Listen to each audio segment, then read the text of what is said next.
Hello,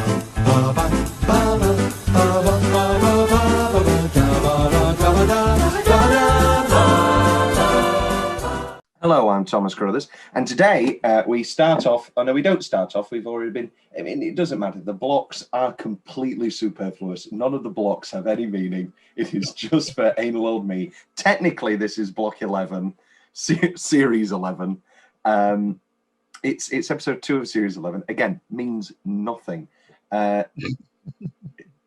Series 11. Whoa, here we go. There is no theme. We've just been talking about This Is England, and we'll be doing all of the This Is Englands. Are either of you enjoyed the film or the TV series This Is England? I think my dad has seen them, but I have not. They're very good. Delved.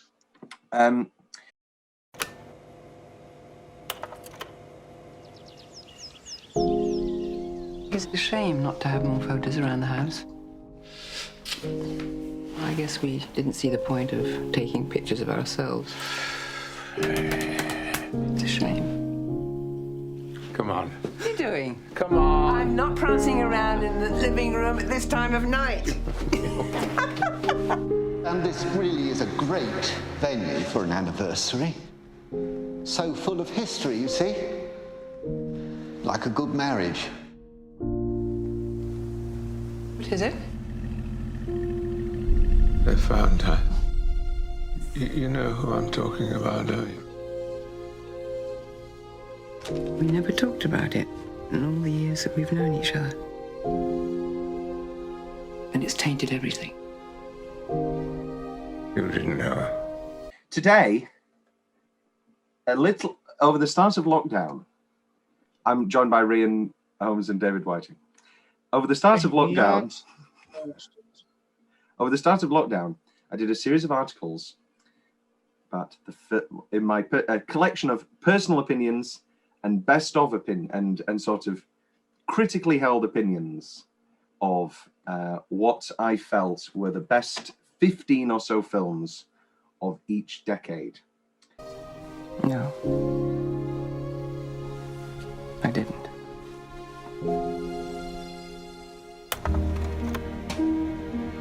I like to be able to tell you everything I'm thinking. But I can't. They ask me how I knew my true love was true.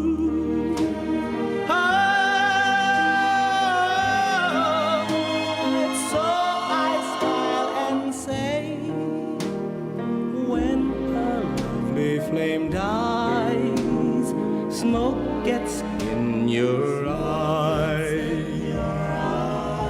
We're going to have dinner, and then we're going to go to bed, and then we're going to get up, Smoke gets in your and we'll try and start again.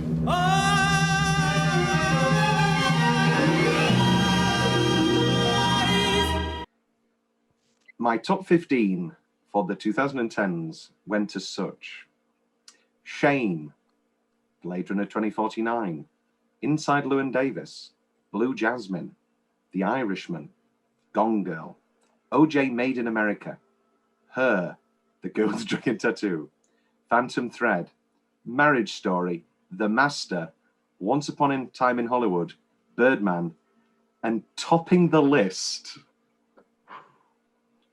was 45 Years, directed by Andrew Haigh, that came out in 2015. This immediately came under fire on my Facebook comments. People saying, chiefly where was Parasite? I liked Parasite a lot. It made its way into second tier honorable mentions. I enjoyed Parasite an awful lot. It was an excellent film. It wasn't my film of 2019, but every time, this is how I ended it. For me, this was the first film I wrote down for this list. It has always been my number one, and will, I feel, remain that way forever as it slowly climbs further and further up my top films of all time. The first time I saw 45 Years, it blew me away with its majesty, its haunting nature, its beauty and its elegance. I watched it with a partner who said it was boring, and then we proceeded to talk about it for the next 2 months. Couldn't stop talking about it. And then she swiftly said, let's watch it again. We never did. But it's that sort of film that stays with you.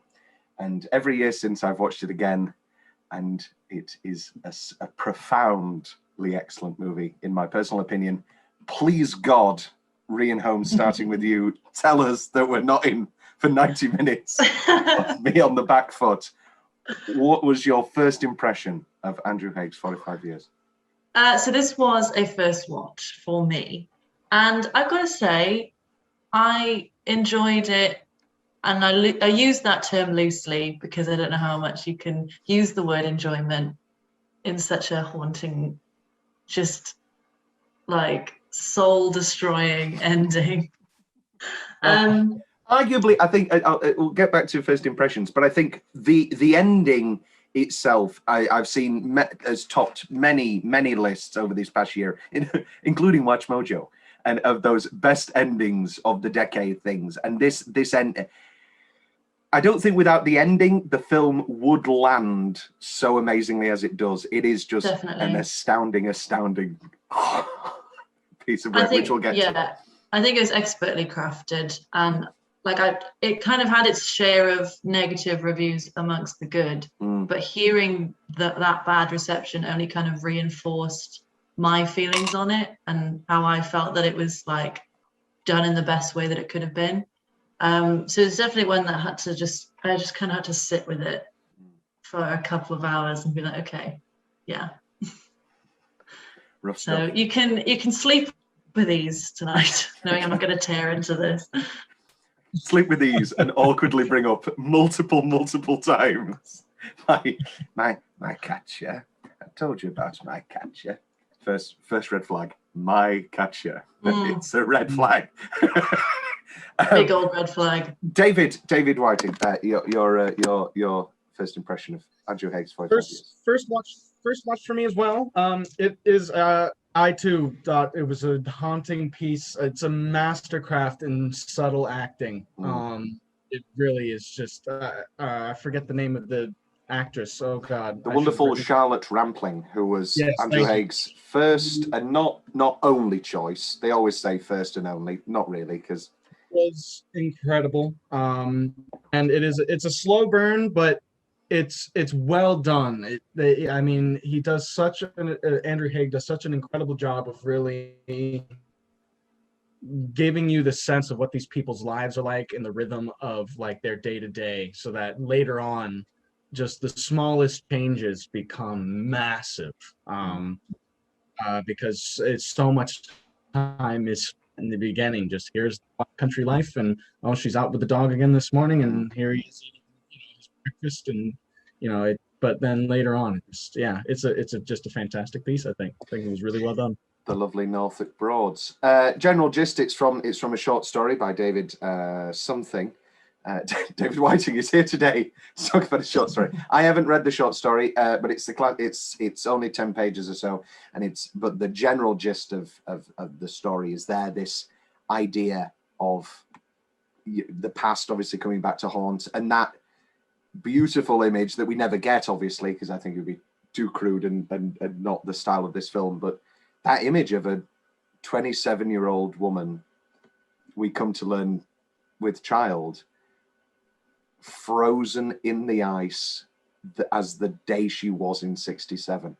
In late 50s, pardon me. They get married in 67, which is just it's a ghost story. Ari Aster of Hereditary. It is. He kept saying on the Hereditary press runs about what was his biggest influences, and he mentioned Don't Look Now and The Exorcist, horror films, but he also kept mentioning 45 Years. And I think even especially with the projector sequence, which we'll get to, that's just a setup straight for a horror movie. The dog's barking. She doesn't want to go up into the attic. And some might say it's even more terrifying than a demon being up there. Which is, it was a strangely haunting. There's a moment, I think, where it's not long after she's, you know, learned of the nature of the other woman, seen the picture and everything. She's considering going up into the attic, and I loved it because the door behind her is open and it starts to close by itself. I'm just thinking, oh, that's just, it's like this other woman is haunting, you know, the household. And I realized that was the moment I realized this is a ghost story, almost, as I was watching. Yeah, it's classic Rebecca. It's Stephanie du Maurier. We keep hearing about this Rebecca de Winter. In this, of course, it's not as melodramatic or grand. And of course, with Rebecca, the horror and the mystery and the power of that comes from what we find out. And in this, we don't really find out anything. You know, it wasn't this terrible. Obviously, it was just a lovely relationship cut short. You know, you talk about thesis movies. When I Met Sally poses its question very early on: can a man and a woman be friends after they've had sex? You know, that's the pivotal question of that movie. Crimes and Misdemeanors poses it early on of you know, can a man come to terms with committing murder? And it's a wonderfully thrown away line, and it of course colors the entire film. I can hardly be cross at something that happened before we existed, can I? And it's said it in the first 20 minutes, and it's vaguely thrown away. And then, of course, that's the eternal question, and it's why me and my ex talked about it for multiple months after, is as having debates of, well, no, you know, surely she can allow him a week of mourning, but it's that week, and surely he, you know, surely he's in the right to have a little bit of a mourning period, but he can't be doing it here, and he can't be doing it now, and then it goes too far. I can only say significant heat praise on 45 years. Box office, you know, I mean, he got 14 million eventually of a 65,000 opening, only in 3 theaters. Very, very independent movie, obviously, and then it made. It's by no means a blockbuster movie.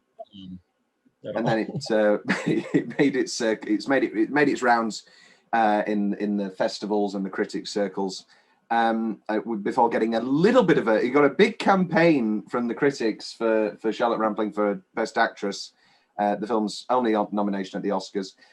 It was marred a little bit by a few of Rampling's comments about transgender actresses and their place in Oscar category, which in many ways actually opened up a conversation that's been had a lot about why is it still gendered the thing anyway, which obviously that's came back true, again with a fantastic woman.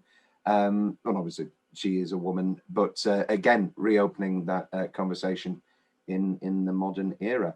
But that aside, Brie Larson ran away with it, for better or for worse. But we'll get to that later. Let's talk about YouTube comments. For as much as these are people that enjoy the movie. It's done the thing. Oh, no, we're fine. I'm impressed by Charlotte's acting. It's so difficult to show your feelings in such a deep way. She definitely deserves the Oscar. She didn't get it. This is somebody called The Observer. A good marriage is so rare these days. I wonder if people still believe in a lifetime commitment of true love. This is, of course, we are, you know, 3 in our 20s. Are you 19, Rhian? Sorry, say again, sorry? Are you 19 or are we all in our 20s? I'm 20. Yeah, we're all in our 20s, and obviously I guess I'm more traditional. I don't know your stances on marriage, but it is weird looking at it from our naive, shall we say, view of where our lives may be in 50 years from now. I mean, for the folks at home, I have the running joke that Tom is in his 60s and is merely a ghost. There was a long period of time because I ended up back in accommodation with the youngers because of COVID-19, and there was a period of time where nobody saw me outside of the accommodation building, and it just sort of propelled the theory that I did die in the 1980s. And then I've come back to haunt. Which takes us back to YouTube comments. I just saw this film today. I pity Kate. The last clip in the movie was very sad. She cannot even enjoy the party with him anymore. His tears did not even convince her. Those eyes are in pain. Ain't that look a look of betrayal? Jeff couldn't just flip the coin as easy as that. This movie is painful. Kudos to the author, director. The ending left us hanging. Lovely bit of work there. I heard some people say the ending was ambiguous, and I don't understand how anyone could find that ending ambiguous. I think there's one question. Oh, go on, sorry. I suppose if you haven't really been paying attention, it could be seen as ambiguous, but I mean, I felt it was deadly clear that the marriage was dead, basically, at the end for her. Well, that's the thing. I think I'm going to put a pin in that for Tom's big question, because I think, talking about generations, the romance may be dead. The romance may be dead. I don't know if the marriage will be dead. But anyway, we'll get to that later. That's the thing. Andrew Haigh, I'll say it now. So basically, Andrew Haigh thinks that basically they'll have a month of separation or some form of separation, and then the marriage will continue. And because it is one of those things of, at the end of the day, 45 years, isn't it? It's 45 years. This is like not just like your lover, this is your life partner. Like you built your entire life around this person. And so it isn't as cut and dry as you know, I'm not in this anymore. Like I'm gonna, you know, make my distance. I think that's the scary part, and that's the real like gut punch at the end. It's like, well, even if you just did decide that you were emotionally checked out of this, you're still how much is there you can really do? Like your friends are all the same. Surely they didn't have kids, but they would have like established kind of a pseudo family. Well, you can see the relationship with Sally, with the woman from Dracula, with the fascist. Yes, and her daughter, and that sort of familial bond with their daughter. And I know it's a stretch to say that they're family and that she's seen as a daughter, but that sort of anti-relationship, you could comment on it. And it is that it's a very loaded phrase, and we can unpack it. But at the end of the day, from Kate's perspective, and fundamentally, has Jeff actually done anything wrong? See, is this not your big question? This is just it's the question that overrides. I think it's the huge conversation, because we are completely in Kate's point of view. She's in every scene. She's in every moment. I was listening to the commentary track, and Andrew Haigh, there's 2 seconds where after the comment of I can hardly be annoyed at you, something that happened before that, and we stay with Jeff for 2 seconds, and Andrew Haigh on the commentary track was going, that's the only time it happens. And I was really annoyed, and I had to justify to myself thinking, she's still thinking about him. So even that was a pains for him. We are completely in Kate's point of view. And yet, I was hard. I mean, as the token woman, I frequently comment on matters like this, but I was hardcore on the Jeff train for most of it. Because as much as, you know, I did empathize with Kate and, you know, the complexity of her emotion, like she's battling with herself and trying not to kind of intervene too much and put her heart on her sleeve. It was like unreasonable, and she knows she's being unreasonable, and that's the annoying thing. And even when she allows herself a couple of moments for that anger to come through, wait, you weren't being brave, you were just 2 people up a mountain. I think you were just chasing somebody who wanted to be chased. And immediately she pulls herself back. Oh, that was a bit bitchy. Let's draw the claws in, because fundamentally, I think as the film goes on, those cracks start to show. I think the pregnancy revelation is its own thing to be unpacked. I think going to the travel agents and looking at Switzerland, I think that's where we're into a different realm. Yeah, I think. I have my own issues with the pregnancy revelation, which I can unpack later. Okay, yeah. But I do think that was the moment that I kind of switched allegiances, because like a lot of very human, nuanced films, a lot could be solved by just having a bit more of a conversation. And I think if that had been addressed, like I'm talking decades earlier, then they could have avoided this whole, you know, unraveling today. Your pretty new girlfriend, was it?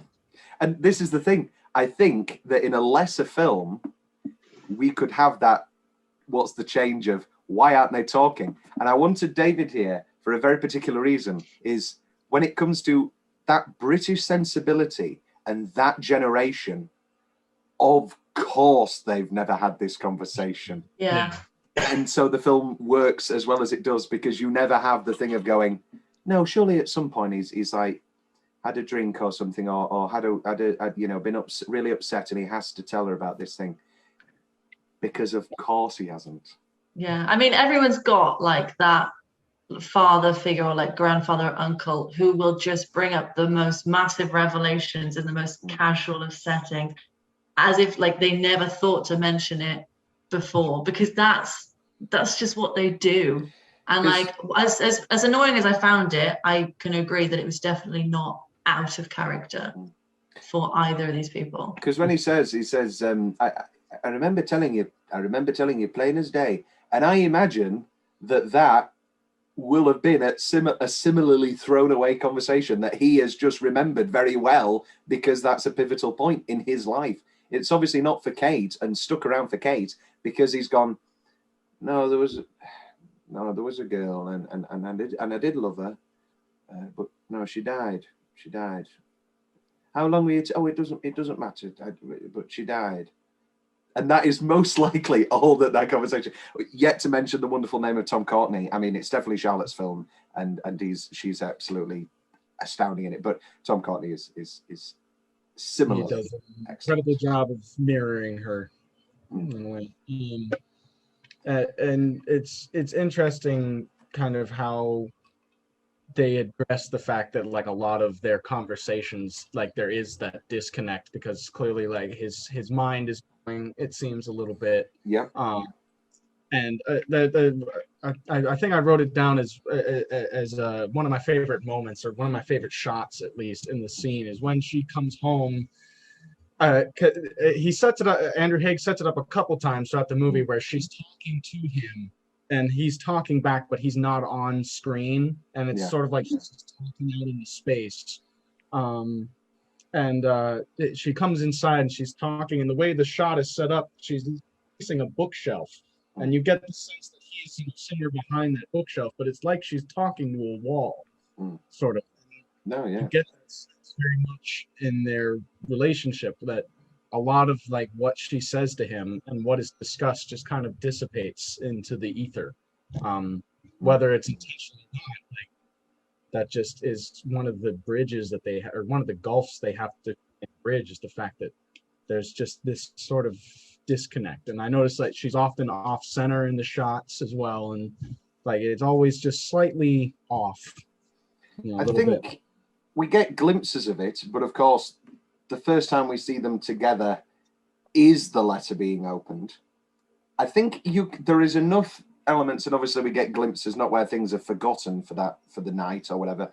I think they've definitely got a very healthy relationship. They're obviously both very liberal, as we come to learn, you know, with him talking about that racist and the community centre, and obviously, and she's a teacher. They're and they've, you know, not chosen, they've chosen or can't and have not pursued other means. They've not had children, and they're rather content in that. So in that, for that generation, they're clearly very, not liberal could be the wrong word, but they're clearly rather modern in their sensibilities. And it's clear that they've had a very good thing going for a very long time, obviously. They're well matched. Yeah. And the fact that we never, because the first thing we get is the letter, we never see them before the letter. There's not a preliminary scene of them having a nice coffee, and then she goes for the dog walk, and then she comes back and opens the letter, and we see a changed Jeff. Every time we see quote unquote normal Jeff, we have the question of, is it a show? I think one of the most, I've got it in specific favorite moment, the shock on Charlotte's face, on Kate's face, when he comes in with the tea, and he's like, I thought I'd make some scrambled eggs, and I've already got and changed the bowl cock, and yes, I thought we could go for a walk with Max later. And she's so startled, and she goes, have I woken up late? You know, you must have been up for 3 hours already. And it's even if it is so true, she will never have the question again of, is he putting it on? Is he trying to get back into my good books for a long time? We're all people of the theatre, and I don't know if David studied it, but there's the wonderful play The Children's Hour by Lillian Hellman, and all around that is revelations, and there is a fundamental accusation of lesbianism, which of course is a big thing at the time the play is set, and there's a marriage, there's a proposal, there's a fiance, there's an engagement, that's the word. And the husband, he's been so supportive, believes it's a rumor, and then she presses him and goes, go on, ask me, I know you want to ask me. And then all he says is, did you? And then she cuts him off. And that, the fact alone that he just couldn't resist asking the question, he needed to ask the question. And she says, no, we can never be together because I will never question anytime you hold my hand, whether you're wanting to hold it or you think that's what we should do, anytime we kiss. And that is, of course, the unspoken monologue that Charlotte is delivering in the final scene. There's so much good internal, work coming from these actors. The whole thing struck me as very, it's something like Stanislavski or Michael Chekhov could have, or Anton Chekhov could have written. It's got a lot of those kind of realist like ideals. It's very sort of like two people in the country house living their lives kind of feel to it. It just, it's good. It's a good piece. It's a really good piece. Some people don't agree with this. 1-star review, Connor. It felt like 45 years watching it. Do you know how many times I had to read that pissing joke? Same joke. Rampling is okay without being stretched. Courtney is awful. Just so... It's just the same thing over and over again of... felt like it was 45 years. Nothing happened. So much happened. The movie is as tedious and slow as movies in the 50s. Has hardly any humor, and every option the script gives for any action is left unused. But you see, that's the thing. People want explosions and confrontations and arguments, and the thing. So much happens in this movie. It's just not explosive. It's not exciting. It's the death of love for this woman. Yeah. It's not going to be explosive. Life is too short to watch this terrible film. That's another one. Sorry, Rhian. I was going to say, I know that you'll disagree with this, Tom, but I do think there are some films that, you can tune into without having your full attention. This is not one of those films. Oh, yeah. And I think that has probably rubbed people the wrong way, in that you have to be so fully engaged with it from beginning to end. Even those little shots where on the surface it feels like nothing has happened, but everything is like bubbling underneath. I completely agree. I completely agree. You just have to give yourself to, mainly on rewatches. Yeah, I'll look at my phone during a rewatch of a film. Ooh, the big car. But on a rewatch of a film, I'll probably look at my phone, but never on a first watch. But anyway, that's beside the point. But with this, I completely agree. You've got it starts, and it is that slow burn, and I think it rubs people the wrong way that it's a slow burn that in so many ways comes to nothing. There isn't the huge 10-minute blowout scene. We get the dinner, and we get her saying some stuff to him, but immediately I've forgotten how quick that dinner scene was. Of immediately she goes to, have you taken your pills today? No, I haven't. Okay, then. I'm going to take the pills. We're going to have some dinner. I'm going to go to bed. I'm going to wake up. I've forgotten how quick. And try again. I found this, I don't agree, of course, but I did find this very funny. Is that paint dry yet, dearest? You have to wonder why anyone thought it was a good idea to transfer this dead-in-the-water book to the big screen. You also have to wonder why two of our most respected actors would even consider this turkey. So they're coming from the right crowd, I guess. It seems people they really want conflict. They want explosive conflict. And I want conflict. I want magic. I will say, go on. Any longer, and this movie would have dragged. I think the choice to make it an hour 35 was a good one. If this had been a 2-hour, 2.5-hour piece, it would have been too much. Yeah. But an hour 35, perfect length for this movie. I also think it picks up the pace as we go. Yeah. I mean, that's the definition of a slow burn. But I think it does pick up the pace. Or by the half-hour mark, we have so much information that we really can stare at Charlotte Rampling in the bath for a minute and go, what is she thinking? Because, I mean, she's an exception. Let's talk about Charlotte Rampling. Obviously, star of The Night Porter, sexy, Nazi, controversial 70s movie, sets her on her way, sort of in lots of fun European stuff in the 70s. She can speak French. She can play the piano. She's a woman of the world. I don't know what her biggest thing would be. I don't know what you would say.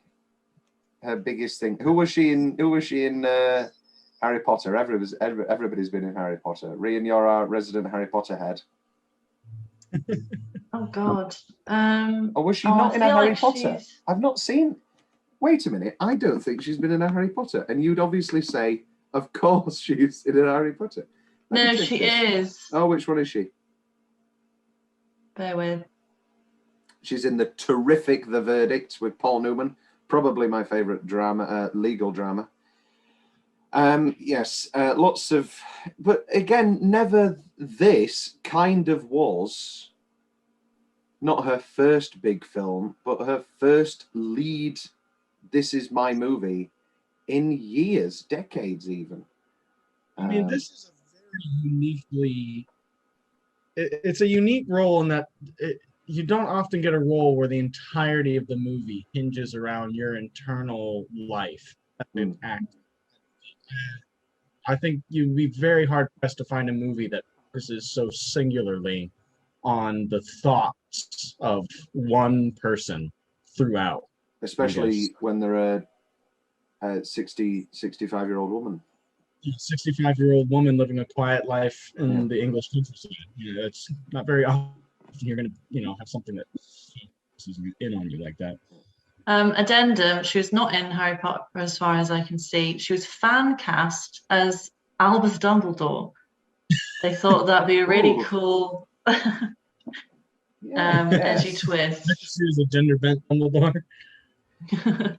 Yeah, I could go for that. I would say get her in Wizarding World, but they'll just stop. Just please stop making these bloody films. Once I agree. Let it rest. Oh, Broadchurch. That's where I recognise. She was the not evil lawyer. She was doing her job, but she was the lawyer defending the bloody Olivia Colman's husband in the second. And I remember when they exhumed the body of Danny Latimer. That was it, Danny Latimer, the Latimers, because that was also the second season where you had that trial, but you also had the weird thing with the other family, the Gillespies. And I remember for a long period of time, me and my sister kept saying to each other, "What's the secret about the Gillespies?" Yes. What's the quote I used to say? I've got a crossbow in my van. Don't know why. Is that from Broadchurch? It's from season 1. The guy living in the trailer or the van, I guess. Yeah, never a big fan of Broadchurch. Broadchurch, you know what? Broadchurch was the first one where with my mini-series theory, and it's not even a theory. I can only imagine how good the 2-hour version, the 2-hour film of Broadchurch would have been. I cannot stand the mini-series ITV drama plan of 40 minutes of tension, 40 minutes of tension. Oh my God, the crossbow's in the van. I cut to black. I can't and then the next episode, oh, the crossbow was nothing, blah, blah, blah, blah, blah. 40 minutes of tension, 40 minutes of tension. And when they dare say 40 minutes of character development, Jesus Christ, you can do character development in an hour and a half, as we've just seen. It gets me wild. 10-minute stretch. Let's get into the body of the film. I've only got so many, but yeah, I struggled with this one because obviously it is a slow burn. It all kind of blends into one. Of course, it's structured by the Shining way of doing things of the Tuesday, Wednesday, Thursday, Friday, Saturday, because obviously we have the lovely. As I say, any film's allowed one coincidence. The fact that this letter's arrived this week, it's fine. That's the plot of the film. We'll allow it. But obviously you have this lovely ticking clock of this anniversary party and just landing on the most terrible possible time. And that reveals itself. So it is sort of episodic in that sense, but it is more so blending into one. The catching of the finding, the opening of the letter, and the slow reveal. And I do love that I know we're talking about its languid pace and how that can turn people away, but I love it's just not everything straight away. I love that it's a little bit of information. I need the dictionary. We go and grab the dictionary. A little bit of information in the garage. Then he comes back, finishes a letter. Then they go outside. Because in real life, these sort of things happen over multiple hours. You know, I mean, especially arguments. I mean, Marriage Story, I adored. And I think the big thing, the reason why that argument became the sort of pinpoint of that film, obviously the whole film's pivoted on it, but why people reacted so strongly to that is because, I mean, lots of films have done it, but on that sort of massive scale that film was, it showed how arguments actually go, where it's such a simple conversation, and then by the end of the 10 minutes, and they quickly became memes, those final comments in that scene, and him hitting the wall. But when you watch the film, there is none of that seems an overreaction. And to be frank, anybody who's been in a real life conversation, I never wanted my ex to be dead. Actually, no, I never wanted her dead. I never said that. But like, the horrible things you say after arguing for half an hour, they come out. They always come out, and you never mean them. But after that long period, what else are you going to say? It's always something that's been building up. Into town with the friends, and this talk of the anniversary party, and this talk of Jeff's daytime drinking, and we don't like that. But I mean, the big two 10 minutes. Just with that, let's cut the crap. It's the Thursday, and it's the projector sequence into picking up Jeff again, and his Red Len, oh, son's a banker, which I always used to quote to anybody who cared, which was one person, my ex. I said, Red Len is going to bank, and his son's a banker in the hell fucking grave. And then him getting sick and them having to pull the car over. And throughout that entire thing, Charlotte is solid. She cannot. If I say or show the slightest emotion, I will reveal a torrent of, I think at that point, hatred for this secret being held. And just so, as we've already talked about it as a horror sequence, the projector and shot after shot after shot until, of course, hand over the stomach. The way that shot is set up with just her like kind of huddled into this dark corner, and we don't get to see the full images that she's looking at. We just get this suggestion of another life, basically, and all the horrifying implications of it are on her face, basically, and we don't even get to see it, really. I was going to leave this till slightly later on, but I'll just come out with it now. I missed it.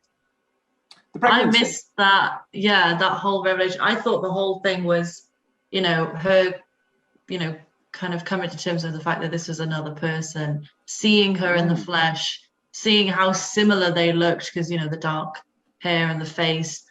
First question. And obviously, one of the first questions. Was she blonde? Yeah, No, and with don't the callback of why do we have no photos together, and she's looking through photo after photo after photo, and I thought that was perfect. So like, even if it had just been that, I would have been satisfied. But then going back and realizing that it was so much more. That's where my allegiance shifted. With all of that and the pregnancy on top of that, just Jeff. And it's like you said, like how her in that state, permanently ensconced in ice, like the symbolism of that is just perfect. And you know, you see throughout kind of Jeff longing for like his youth and kind of days gone by, and it's just the perfect. So like you can just imagine the image, like of that part lost, frozen in time forever, while he has to age. Yeah. Memory and sort of like the life that's been lived seemed to be like was definitely a recurring theme in this movie, kind of like recalling like a life that's been lived and recalling like time together and just memory in general was definitely something that ran all throughout this movie, it seemed. It's never explicitly said, but obviously Jeff is in his, well, they're both in their later years, and obviously Jeff is losing grasp on a couple of things. And I think, again, that's another reason why Kate is so horribly upset, because he can remember these things like that and so clearly, like it's a photograph. And it's you know, they forget things when they're talking. And it's that, again, we can have a 20-minute version with Jeff where we can rationalize and justify everything. But then when we are so in Kate's shoes that, of course, we can get angry. And of course, we can get upset that you can't remember this little thing that we shared 20 years ago or whatever, but you can remember. And of course, but let's be honest, of course he remembers that she wore a little wooden ring. And she says, funny thing for you to remember. And it's not really, but we're so with Kate at that point. Well, no, not Rhian. She's going. Who's this woman? Let him have a break. And yes, and then of course the party. And it clipped to me a moment. I've wrote down a note here saying it's just an hour and a half of Emma Thompson in Love Actually, and it really is. And that seems painful enough. Just imagine that over stretch for an hour and a half. And it's wonderful, amazing stuff. Rhian, did I miss any 10-minute stretches? I don't necessarily. I really liked the initial discussion about the photos into them dancing, because it's that kind of lighter moment. I kind of see it in a new lens in light of what you said about, you know, we don't know if we ever see the real Jeff, but I feel like this is the closest we get to, you know, him just trying to have a good time. And they comfort each other, and they, you know, they have that little awkward like sex moment, which I thought was really like sweet and comical. Well justified. Which then of just course really well done. And gives way to upset, and that what we're talking about with your youth gone past you. And exactly. It's of course that very, very masculine, emasculating thing of not being able to achieve an erection, and she's comforting him, but it's an anger there, and it's very upsetting. And he does the wonderful gorilla chest thing, and then he does that later as well, so before the speech, and you can imagine that's Jeff's thing.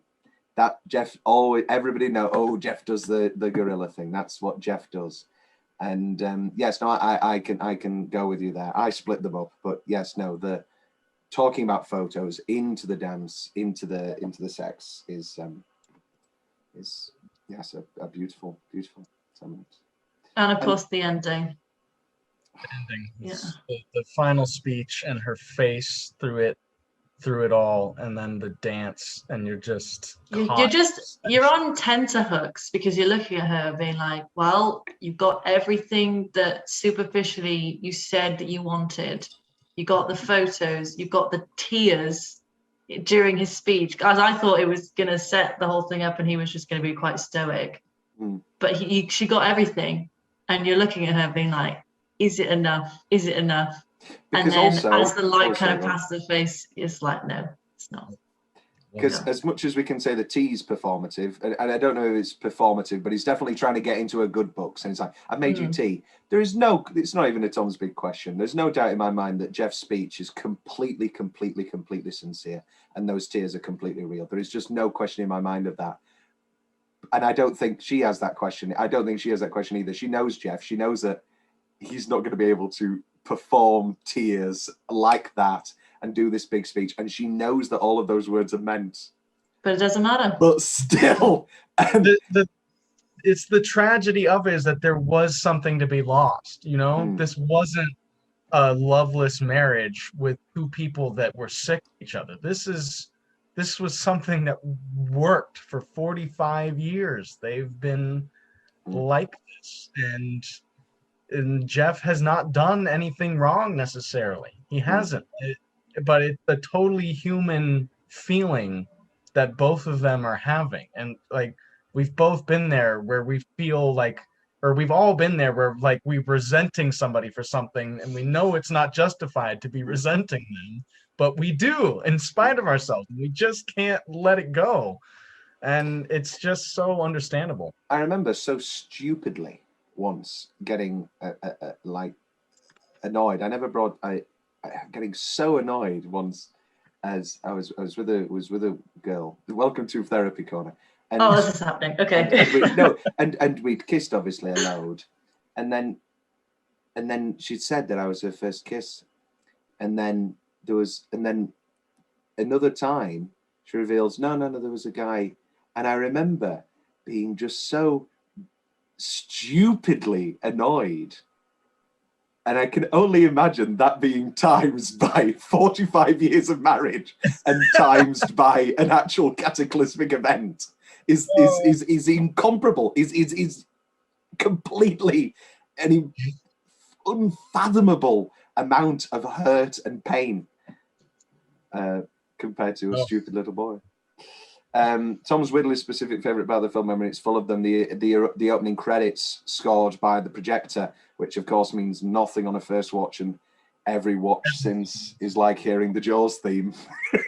Well, you know, I noticed that like there was a really good sound quality to this movie. Like it happens several times. I mean, like at the watch shop, and you get the sound of the clock tower chiming the hour along with the sound of the watches ticking, and like the sound of the storm outside as Kate is, you know, sitting there contemplating things. And there's a moment, I think, where she's looking at the pictures and you hear the ocean.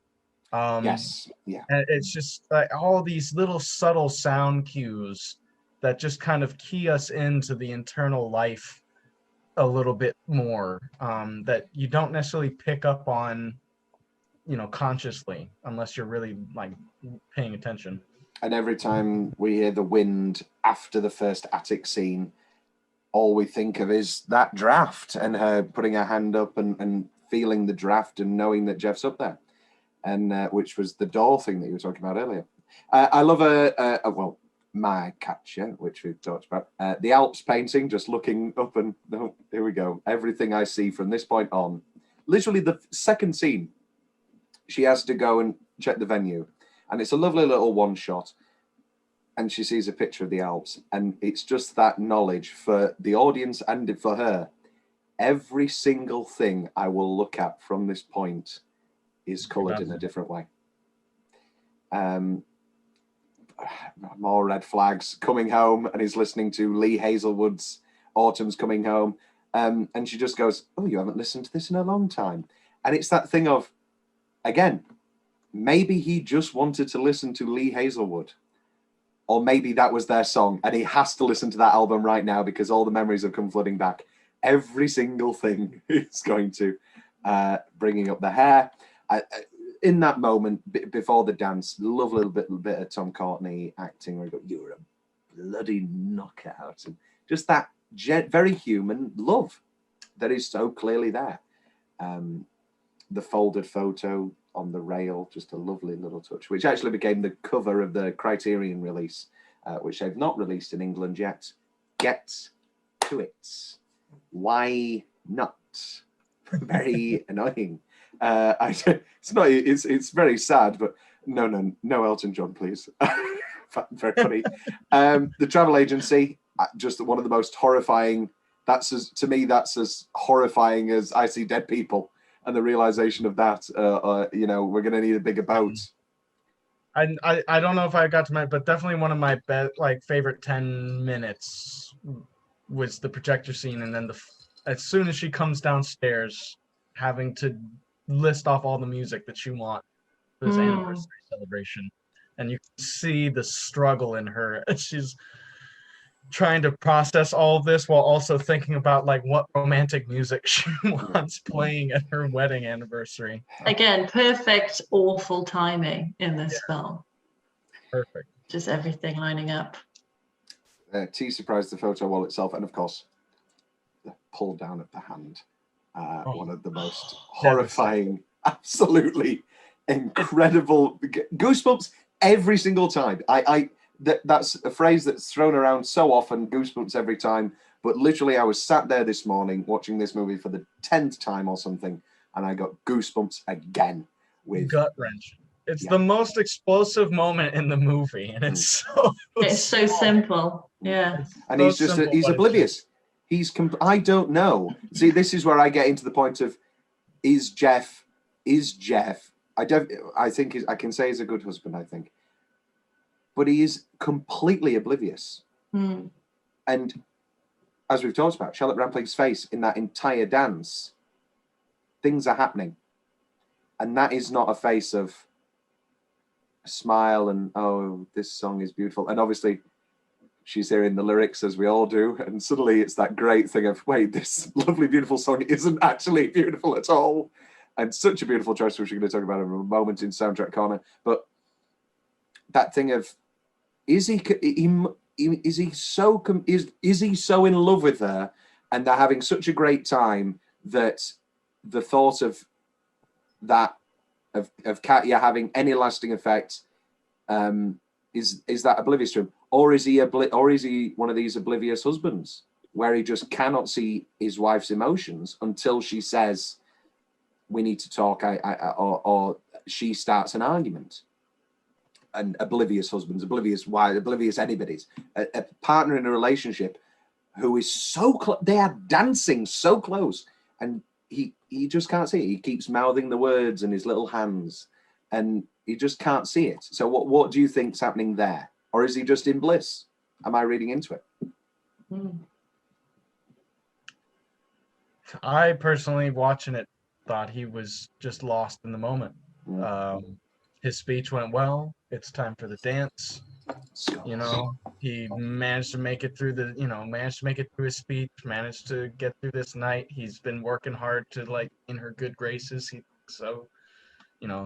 It's just a good moment for him, Just a typical man.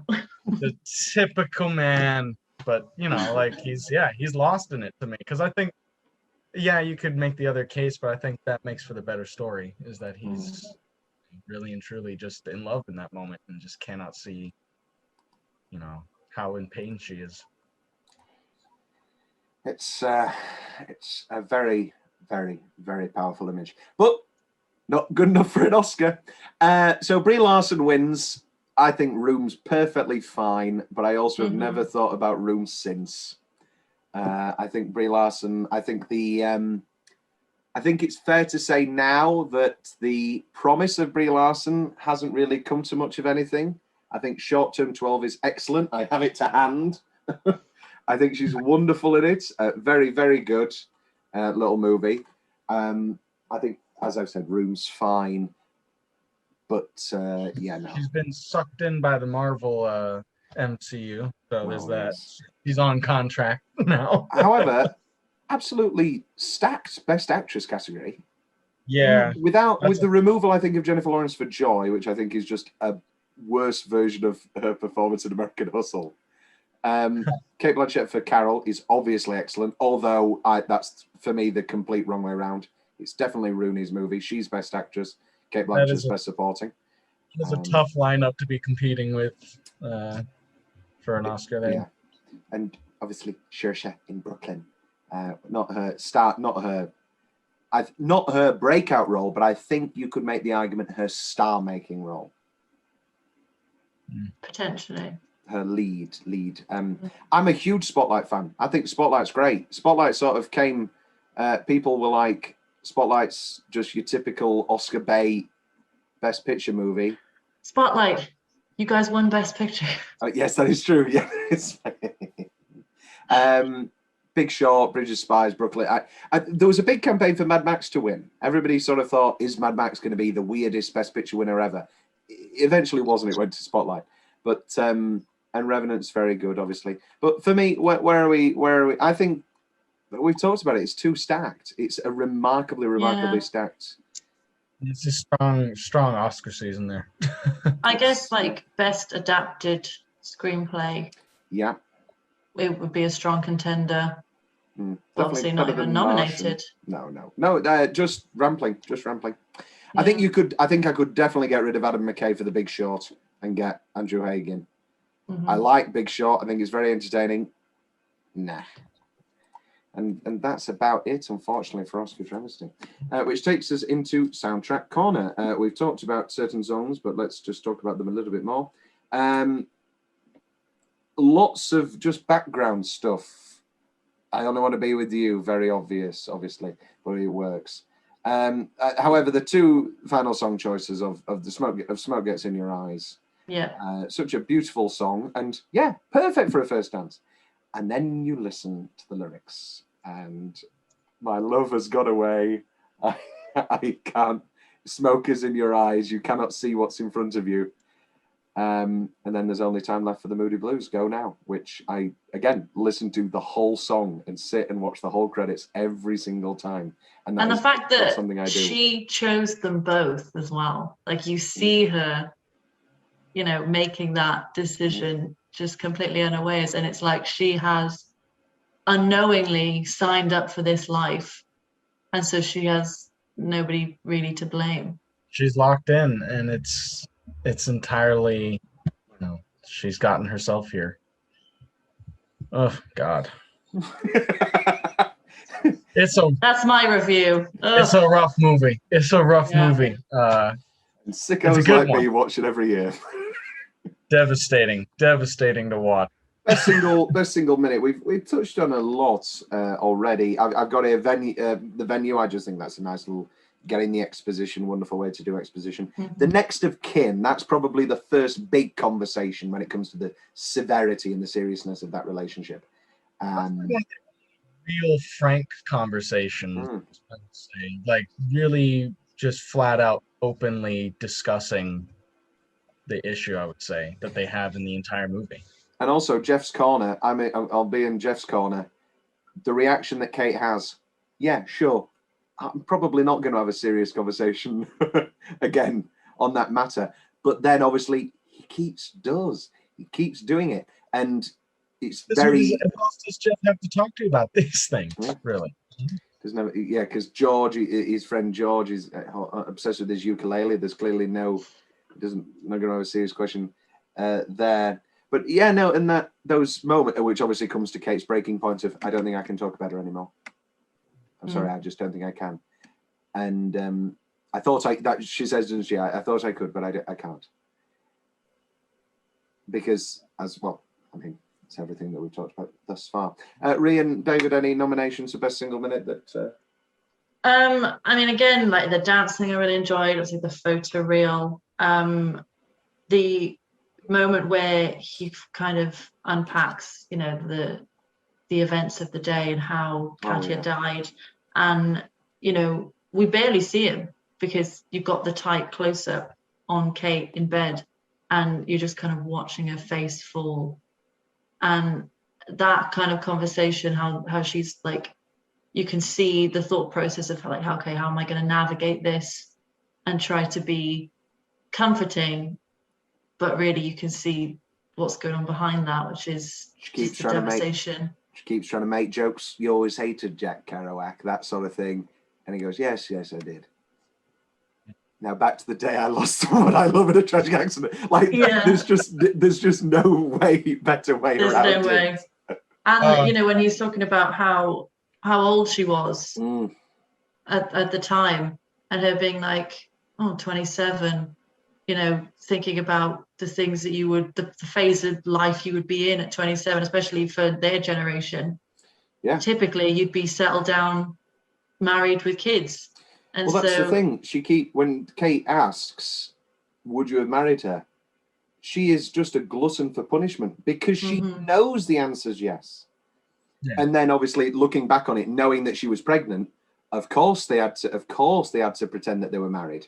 Because in that era, you know, I've shacked her up and we're not married. We're fine with it. But they have to lie to stay in houses and get money and get jobs, because a guy going about with his pregnant wife who is impregnated, that's, you know, not a good look in 57. Which takes us into best line. I've got a couple. Funny you'd remember that. Got that one down. Do you think the library will have anything on climate change? Just one of those just again. Oh no.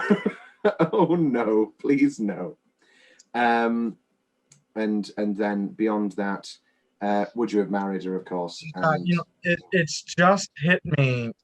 They're talking about the book in the cafe right before they meet with their friends, or their friend right before their friends come walking in, and she was so desperate. She was like, "Put the book away!" Like when they came walking, like, "Put the book," and it didn't hit me right then why she wanted him to put it away, but it's because she doesn't want them noticing it and asking about it, and him getting into why he has that book, like, you know, why he's thinking about it. This occurred to me. God, what a good movie. And also, it's not at a point of, it's still a very private thing. It's not the drama and the emotion of the film isn't him talking to George about it and then it coming up with Lena and her getting, embarrassed and jealous of him talking about his love for this woman in front of loads of people. He never actually really talks about his love for her. He talks about what happened that day. He talks about the next of kin thing. He says, yes, of course I would have married her. But he never, I loved her, you know, and obviously you can't. The intensity is entirely implied just from the way he is now with Kate versus the implications of what his life with this woman was like. That's all you need to get the sense of how intense this relationship was. And it's the fear of the unknown as well. Because, I mean, in the same sense, you could argue that, you know, Jeff doesn't really outwardly express his feelings for Kate because they've got that unspoken bond after being together for so long. But he could never have been like that. He could just be like quite a reserved, stoic guy. And so, you know, what does that leave Kate thinking when it comes to Katya? Like, therapy corner again. You know, I remember once. It's a new segment. New segment. I once saying to my ex, because obviously we'd send 2 kisses every time, and it'd work out quite well. Because if it was 1 kiss, I knew that something was wrong, or no kisses. But I remember saying, I don't need to send a kiss every time, do I? You know, I love you. You know, we talk all the time, and they're going, no, we'll still just send them. And it's one of those little things of when you get to a point where that love and that it is so unspoken, then that can lead to cracks, and it can lead to you never tell me you love me anymore. Well, of course I love you. That's not therapy corner. That's just me. But don't worry. That's just me saying things. But it gets that point of when something is so unspoken, I don't need to tell you I love you. You know, they have their own little moment of that. Kate, they say the thought that I was not enough for you. all these years. And he says, what? Of course you have been. That's awful. You know, like, it kind of catches, like, what do you mean? Like, of course you've been enough for me. I've been very happy. This is the thing. There's the 20-minute Jeff short film where everything is completely justifiable. We cannot, in so many ways, we cannot be angry at Jeff. We can't be angry at either one of them because both of them have done nothing wrong, really. And yet we are. And that is the beauty of the film. And yet we're left devastated by this movie. It's terrific stuff. Andrew Haigh, his first major film was a film called Weekend, which is about a pair of gay men and the start of that relationship. And he kept getting asked questions saying, would you ever make a sequel? And he said, yeah, I did. It's called 45 Years. And it's that thing of, there is something so universal about starts of relationships and ends of relationships. Doesn't matter, gay, straight, whatever combination, how many, whatever ages, whatever. A start of a relationship is always a start, and the end of a relationship is always an end. And it's really powerful stuff. What's the change? Oh, sorry. What's the change? I've only got, and actually, it's not really a change. I think the young girl get out of my mind and her angrily turning off. I think that's a bit on the nose, and I think you could lose that. Yeah. However, then it's even slower and nothing happens for that 5 minutes. So, Rhian, David, any changes? Any changes? I mean, I suppose there are a few moments that like could have taken less time. Yeah. I think that goes for any kind of slow burn. They're just establishing shots and drawing things out to build that tension. So there's nothing like that particularly jumps out at me as like a glaring change. I would say to make the pregnancy reveal just a little bit more explicit for those of us who are visual learners. But otherwise, she's got a hand on her stomach because she's got a bump. It's barely a bump. Yeah. I get like that after like a good Chinese. Do you know what I mean? I only had down, and thinking about it might not even say that. I did kind of get to the end thinking I would have liked to see one more discussion between the two of them, like one more open, frank discussion of things, just because so much of the movie is focused on the internal life. I would have liked to see some of that articulated, maybe.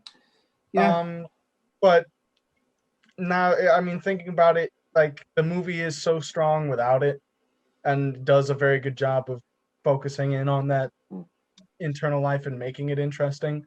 And I feel like that's kind of the point as well, because like it makes you want to like yell at the screen and be like, just talk to each other. But as we said, like it's a generational thing, it's a cultural thing for them to just leave well enough alone. And I think from Kate's perspective as well, you see so many little moments of her, you know, compromising herself and like the truth just to kind of leave things and let them lie and be comfortable. Like the I can hardly be cross line immediately cut with her in the bath just kind of staring like she is cross but she's never going to say that. And like there's another perfect one of they're getting into bed together and she says, I'm tired too, and the lights go off and you just see her eyes because she can't sleep.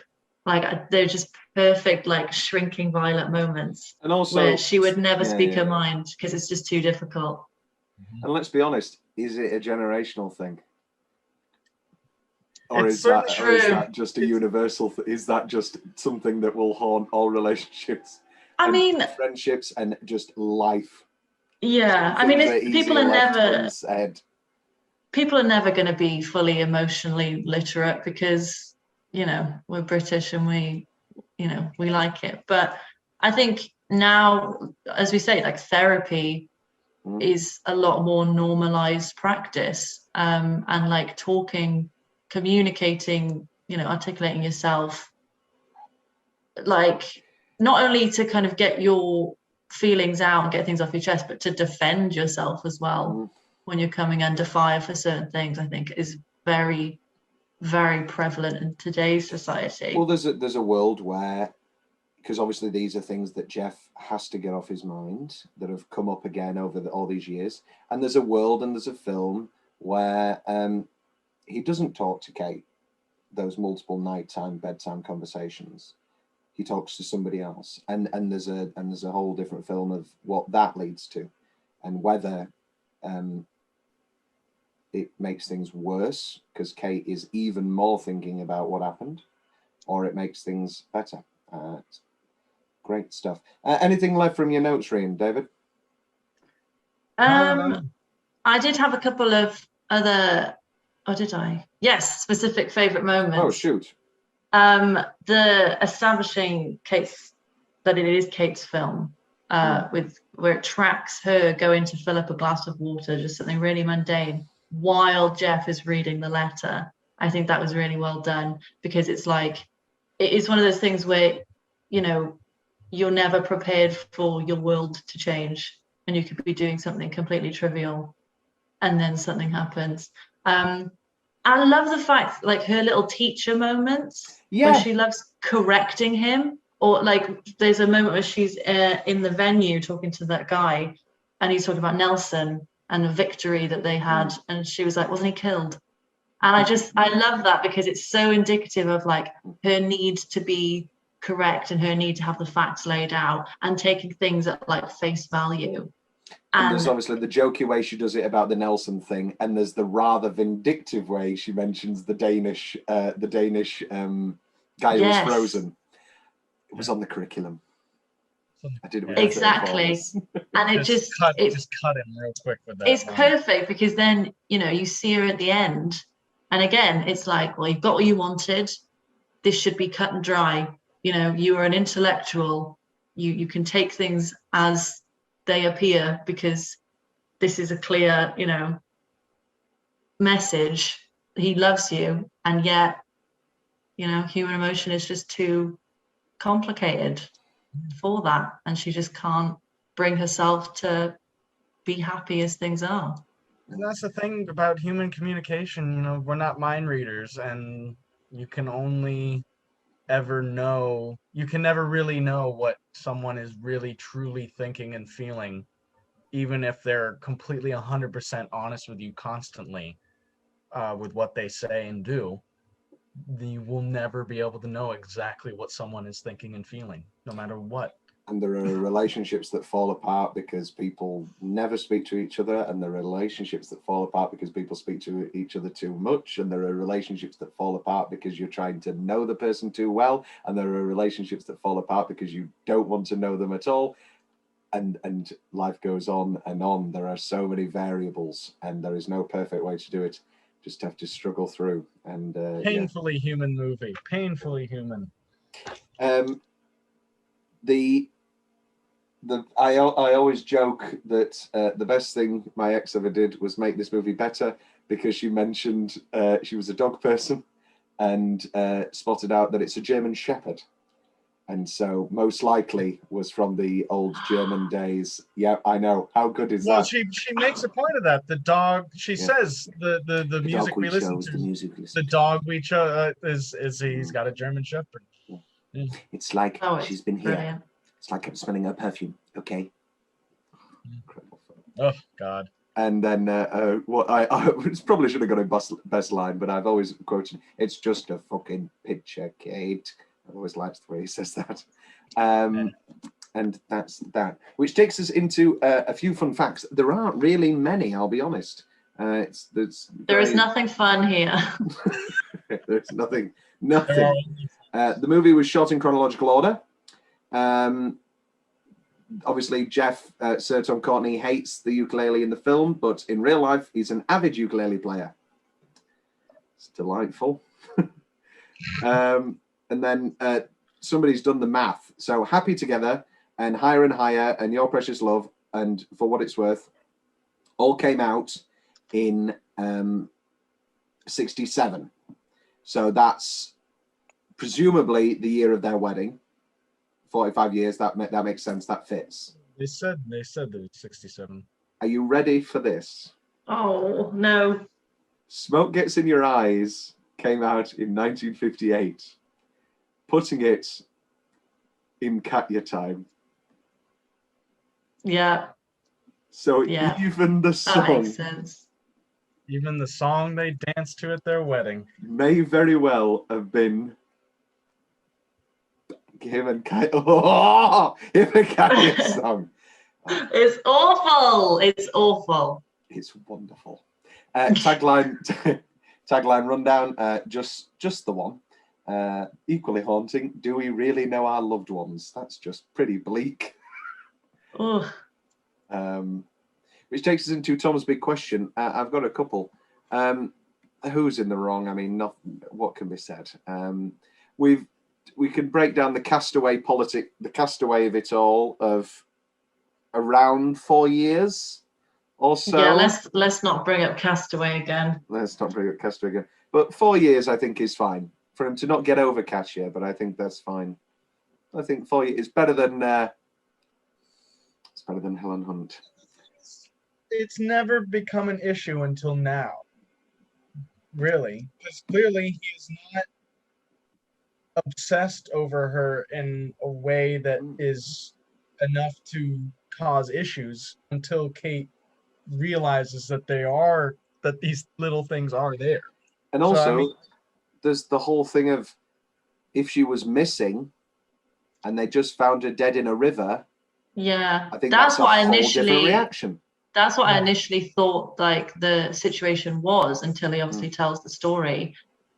I think if it had been that thing of never fully knowing if she was alive or dead, my other thought was it was going to turn into a murder mystery.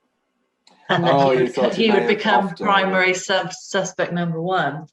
As he was entitled to all of her inheritance because next of kin. He's the next of kin. Oh, that would have been good. Yeah. You know what? Let's remake it. There's Thomas Crothers' new screenplay. We'll let you play Kate, and I'll be Katya. Katya, every time people say Katya, I just think of drag queen Katya. Yeah. And I just think it's very funny. Katerina Petrovna. What if it was that? We talked about the memory. Ooh, do we want to go there?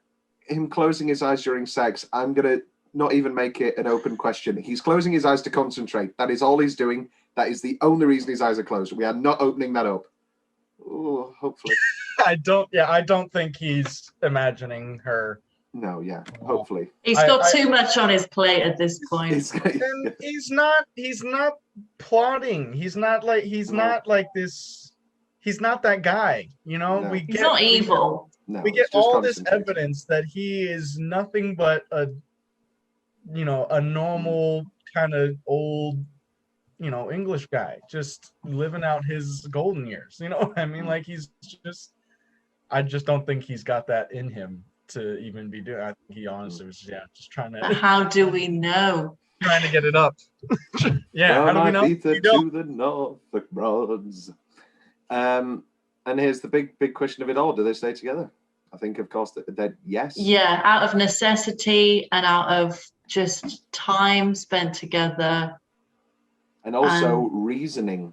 Once you have a little time to breathe, I think there will be a period in Kate's life where she steps back and goes, maybe not overreaction, that's strong, but I think she'll lay it on the line and go, you should have told me about the pregnancy.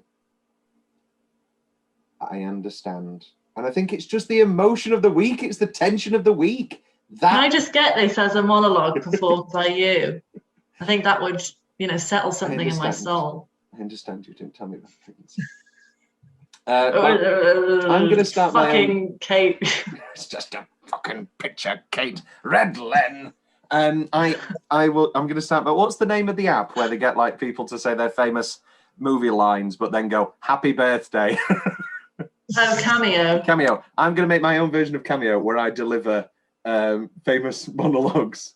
I can do the epilogues. The epilogues you've always wanted to see. You'll write them and perform them. And then Here we go. I'm going to pick at random a Blu-ray, and I'm going to give the movie a monologue. Have a look. The Wrestler, but with Mickey Rourke. Oh, I don't want to wrestle anymore. It doesn't work because he barely speaks. Here we go. We'll go one more. We go. It's gonna be Marathon Man. Oh no! My teeth are all bad. Oh, this didn't work out. Rhian, David, David. In 5 years, when The Hurt has passed, will you watch 45 Years again? I don't know if I'm ever gonna be able to revisit. No, I would watch this movie again. It's definitely a very rewatchable movie if you can just get through the gut-wrenching nature of it all. Maybe I'm a sicko, but I think it does work as a relationship tester. I think. It's so you. Like as soon as I started it, I was like, yeah, I understand. This is a Thomas Carruthers film. And I mean, you've passed the torch to us now, and we can talk about it for the next 2 months. Yeah, there you go. And yes, and then, but then I'd have my own Jeff situation, because if I show them 45 years, then I have to say, well, I watched it with an ex, and we talked about it for months. Oh, did you? Talked about it for months, did you? Go, it meant not. It was just a fucking film. It was just a fucking film. Wonderful, wonderful stuff. It's never just a film. It's never just. Well, we know. Yes, it's never just a film. 45 years. Is it Tom's? Is it the best film of the 2010s? Maybe not. But is it a phenomenal? Thomas Carruthers' best one of the 2010s. Yeah, goddamn right.